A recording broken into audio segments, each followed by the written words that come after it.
Hey guys, it's Dr. Berg here. In this video, I'm going to show you how to prevent a fatty liver when you try to lose weight on your diet, okay?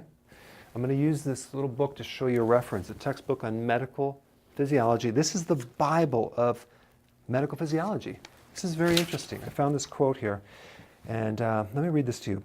Effect of insulin lack on causing a fatty liver. Strange as it may seem, though insulin lack causes dissolution, which is a breaking down of something, of the fat stores in adipose tissue, it causes a great increase in the amount of stored triglycerides in the liver, leading to a very fatty liver. Wow. What does that mean? That means that when you lower your insulin and you start burning a lot of fat, you're at risk of making your liver fatty, because all that fat has to go through the body. But there's two things that I want to talk about. So what happens, you go on an eating plan and you're lowering insulin. Okay, if you watch some of my other videos on insulin, we want to lower that thing down, way down there. So that's avoiding the sugars. We want to avoid eating so many meals and grazing and snacking and all that. So it causes this fat cell to dissolve, and then the fat goes to your blood and ends up in the liver. Okay? There's two things you're going to do to prevent this from happening. Number one, you have to. There's no way around it. You have to keep the vegetables in your diet high. And that's why I always recommend at least, minimally, every single day, 7 cups of vegetables. Because even the Atkins diet, they don't emphasize, it's all this high protein, but then they don't emphasize the vegetable. And some other diets don't even recommend vegetables. They keep it low, like ideal protein. Well, what's going to happen?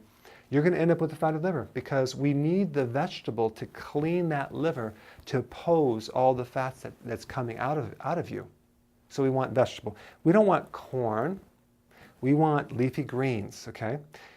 Not just from a powder, but actual salads and vegetables. So you're going to have to figure that out. Now, you could drink your salad in a kale shake if you want, but we need the vegetable, okay? So that's number one. Number two, apple cider vinegar. What's in apple cider vinegar? Apple cider vinegar is really, really, really good for the liver and to help dissolve a fatty liver and clean it up.